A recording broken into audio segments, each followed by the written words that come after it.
ازيكم يا حلوين، كل سنة وانتم طيبين يا أمارات. ويلا بقى نعمل السابليه بطريقة حلوة قوي، السابليه الفرنسي بس بتزيين جزائري إلى حد ما، وبطريقة حلوة قوي. وما تسيبوش الفيديو لأن فيه كل فتفوتة كده فيه معلومة، عشان محدش يقول لي الحاجة باظت مني. يلا صلوا على الحبيب مصطفى عليه الصلاة والسلام. ما تنسوش تعملوا لايك وكومنت كده حلوة زيكم. أول حاجة هنا هما 3 مكونات، مش فيش أكتر من كده. بنجيب أنا هنا هوّة هاعمل نُص كيلو من الدقيق، فدول 350 جرام من الزبدة، والسابليه ما بيتعملش غير بالزبدة، تمام. وهنا معايا الزبدة كانت لازم تكون ليّنة شوية، ساقعة بس ليّنة. أنا كانت ساقعة معايا أوي، فحطيتها في العجان عشان خاطر تفُك معايا. وأول ما فكِّت هو المفروض إن إحنا نحُط كل المكونات مع بعضها، الدقيق والسُكّر والزبدة. هنا هانزل عليهم بكوباية من السُكّر البودرة، وعليهم ده قصنص حليب هينقل أي سابليه أو أي بيتي فور بحتّة تانية، يعني بيخلّيها كإنِّك عاملاه بزبدة نيوزيلندي. وهنا هو ده نُص كيلو من الدقيق، حطيتهم كلّهم مع بعض وكيس من الفانيليا، وهاضربهم لحد لمّا في الأول هيبقى شبه الرمل كده المبلول، وبعد كده هنسيبه يتضرب كمان شوية، فهيعمل معانا عجينة. طبعًا هنا ما فيش أي سوائل، فما فيش أي مشكلة في إن هو يتضرب كتير. هنا طِرِي معايا كده زي ما أنتم شايفين. هابتدي آخده وأقسمه بالنُص، وأحط المفروض النُص الأولاني دوّة إن أنا أحط معلقتين من الدقيق، أنا حطيتهم بعد كده. والنُص اللي فيه الكاكاو حطيت معلقتين من الكاكاو الخام الأسباني من غير سُكّر، وهابتدي إن أنا أقلّبهم كويس جدًا. في المرحلة دي إن أنتِ المفروض تدخّليه التلاجة عشان خاطر يمسك معاكِ، وتعرفي تفرديه على المشمّع أو على المفرش، تمام كدهوّة. لازم العجينة تبقى ماسكة نَفْسها. هتفرديه كدهوّة، وبين ورقة زبدة أو كيس بلاستيك أو مشمع، أي حاجة عندِك افرديه. وأهم شيء السمك بتاعه ما يكونش رفيع أوي ولا تخين أوي، لإن إحنا هنعمل فيه جزء منه طبقتين فوق بعض، يعني هنحط طبقتين فوق بعض، فلازم ما يكونش تخين أوي، يعني سمك كده 1 مِللي كده، يعني أنتم عارفين طبعًا.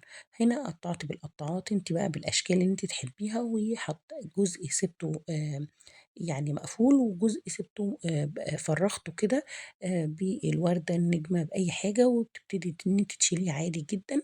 ولو حسيتِ إن العجينة طرية أو طرية معاكِ، دخّليها التلاجة. لو حسيتِ إنها طرية بعد التلاجة، زوّدي لها معلقتين نشا أو معلقة نشا، تمام كده.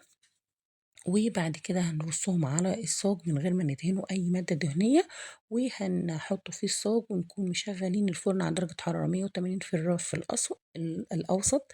وهتحطيه ما بياخدش معانا وقت خالص، بياخد حوالي 12 دقيقة ويكون زي الفل. وطبعًا بتتابعي عشان الحاجات دي من الحاجات الرقيقة جدًا، فممكن تتحمّر معاكِ أو تتحرق معاكِ لا قدّر الله.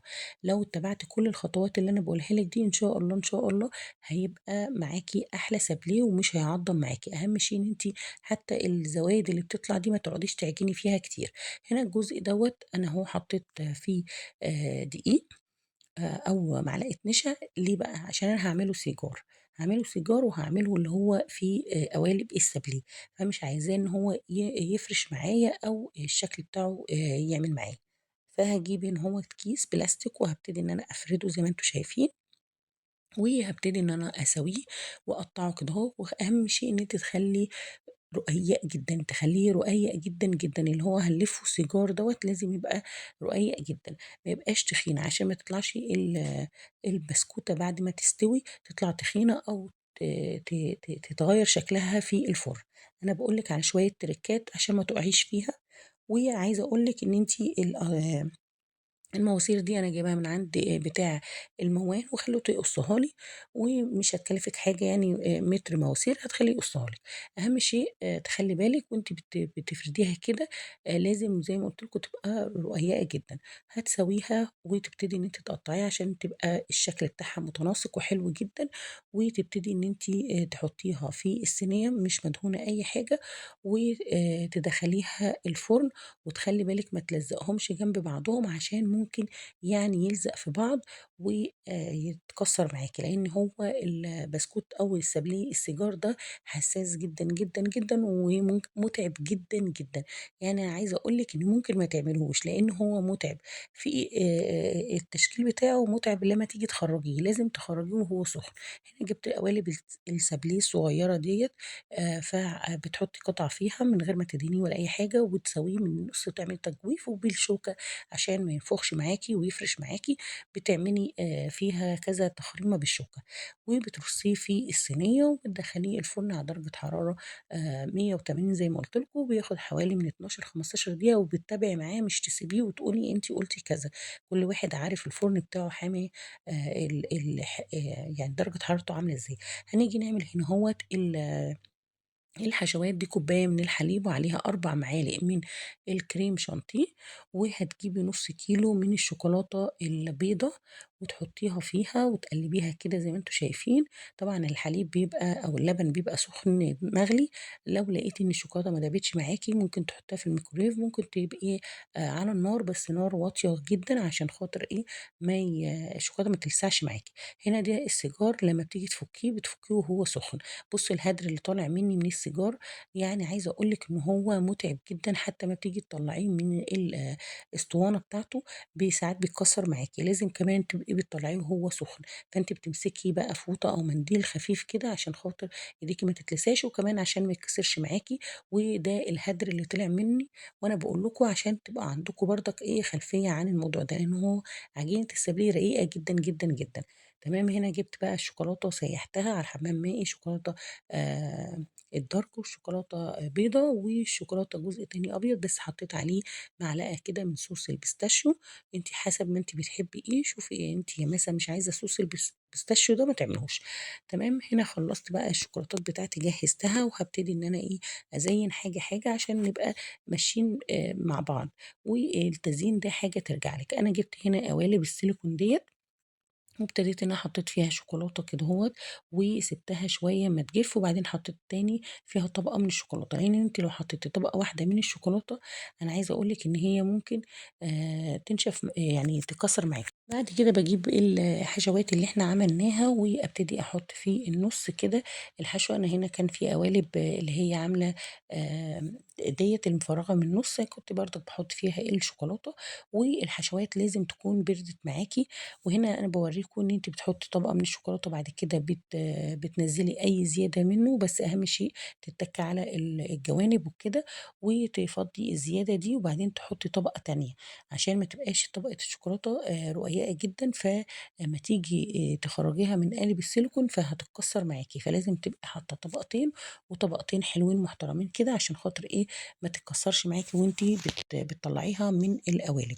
وأي زيادة في الشوكولاتة بتنزّليها لا إما في كيس بلاستيك كده بترجعي تاخديها تاني وتسيّحيها تاني، يعني ما فيش أي مشكلة، ما فيش أي هدر يعني، ماشي، هابتدي بقى أجيب الحشوات تكون بردت معانا ومسكت معانا، يعني لو يعني يُحبذ إن أنتِ تبقي عاملاها وحاطاها في التلاجة ساعة كده إنها تمسك معاكِ، وبعد كده هنعمل بقى إيه الحشوات بتاعتنا، أنا جِبت هنا 4 بولات وأنا في الآخر هاخلّيهم 5. هنا أول جزء حطيت فيه معلقة من ب صوص البيستاشيو، وتاني واحد اللي هو لونه توت ده جِبت أكياس التوت بتتباع بماجيك ب10 جنيه، وهنا أهوّة هاحط هنا أهوّة ده نوتيلا، معلقة من أي شوكولاتة spread عندِك، وهنا صوص الكراميل، برضك ممكن لو عندِك صوص كراميل تحطي أو عندِك مربى حليب تحطي معلقة، وخامس نوع دوّة هاحط فيه قهوة قابلة للذوبان اللي هي النسكافيه، هتحطي معلقة كده كبيرة وهتقلبيها كويس جدًا، لو حسيتِ إن هي لسه محبحبة هتحطي فيها هتسخّنيها على النار لحد ما يدوب معانا، لازم الحشوات معاكِ أنا عشان أنا باصوّر وبابقى مستعجلة، فباحطه وهي سايلة، أنتِ المفروض إن هو يجمد معاكِ، عشان خاطر يبقى الطبقة ماسكة نفسها. وبعد كده بتحطي بقى الصوصات وبتحطي قطع من البسكوت المدور دوّة فوق منها، بتقفلي بيها الصوص بتاعِك أو الحشو بتاعِك وبتسيبيها بقى شوية، وبعد كده بتحطي بقى إيه طبقة تاني من الشوكولاتة تقفلي بيها البسكوتة، طبقة تاني من الشوكولاتة تقفلي بيها البسكوتة من فوق الوش، عشان خاطر تبقي أنتِ كده قفلتيها وخليتيها محكمة بالشوكولات.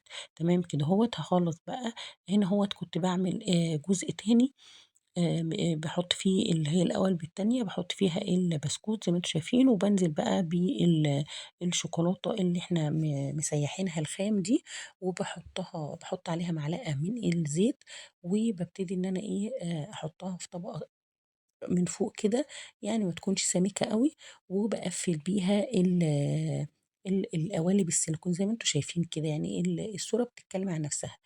يا رب على قد تعبي في الفيديو ده أنا تعبت فيه يمكن يومين وأنا باعمل فيه وبازيّن فيه بصراحة يعني مُهلِك جدًا عن البيديفور، وأتمنى منكم لإن كل الفيديوهات بتاعة النواعم والله واقعة خالص، واقعة جدًا، تمام. هنا أهوّة أنا باجيب بقى الأشكال باروح حاطة فيها بالنُص أي نوع شوكولاتة وبازيّن التزيين اللي أنتم عايزينه. هنا السيجار دوّة باحطه في أكياس كدهوّة عشان أعرف أضخها جوّه ال الإسطوانات السيجار، وباحط الحشوات زي ما أنتم شايفين جواها كده، أبتدي بقى إن أنا أغطّسها في الشوكولاتة الخام بتاعتنا، وأكون جايبة كيس بلاستيك فارشاه على الرخامة كده زي ما أنتم شايفين مش عايزين نوسّخ الدنيا، وأبتدي إن أنا أحط كدهوّة السيجار في قلب الشوكولاتة، سواء الشوكولاتة البيضا أو الشوكولاتة الخام الدارك أو الشوكولاتة اللي هي بالبيستاشيو دي حطيت فيها معلقة من البيستاشيو أو لا إما تغطّسيها لا إما تمسكيها بقى بإيديكِ كده وتغطّسي الجزء اللي هو من فوق، لإن أنتِ أمّا بتغطّسيها كلّها هي بتشرب كلّها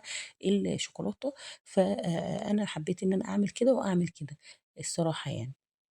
ابتديت أعمل كلّها إنها بالشوكولاتة والنُص الأولاني، باكمّل باقي التزيين بتاعي وباجي فوق الوش كده باروح عاملة خطوط بالشوكولاتة أول ما تجِف بس الشوكولاتة عليها، باروح عاملة خطوط كده بالمعلقة يعني مش محتاجة أي أدوات، لإن الدنيا بتبقى حواليكِ زحمة، يعني الصراحة الدنيا لمّا باجي أعمل السابليه الدنيا بتبقى حواليّا زحمة، لإني كذا طبق وكذا بولة وكذا معلقة وكذا شوكة، أنا استخدمت كل الشوك والمعالق وكل حاجة يعني.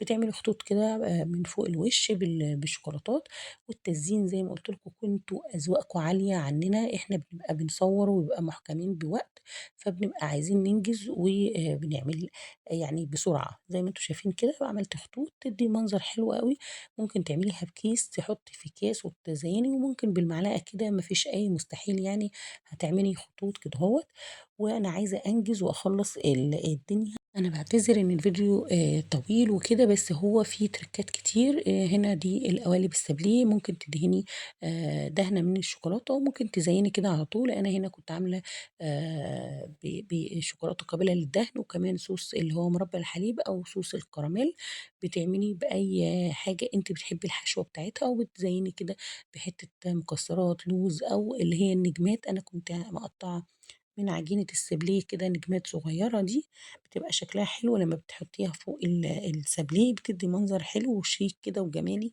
وشكله بيبقى تحفة يعني. ابدعي واعملي أصناف يعني أشكال كتير وأنواع كتير. هنا بقى جبت القوالب قلبتها اللي كانت في السيليكون دي بعد ما دخلتها التلاجة كده شوية، وابتديت كنت عاملة شوكولاتة كده بالمكسرات، قُلت أعمل بيها تزيين، فبتحطي على اللي هي مسطحة ديّة زي ما أنتِ شايفة كده الشوكولاتة اللي هي البومبي أو المدورة اللي أنا ماسكاها دي، ممكن تعملي بيها خطوط كده فوق الوش كده بتبقى شكلها حلو أوي، يعني حبيت إن أنا أحط فوق منها شوكولاتة فلقيتها عاملة زي القبة يعني.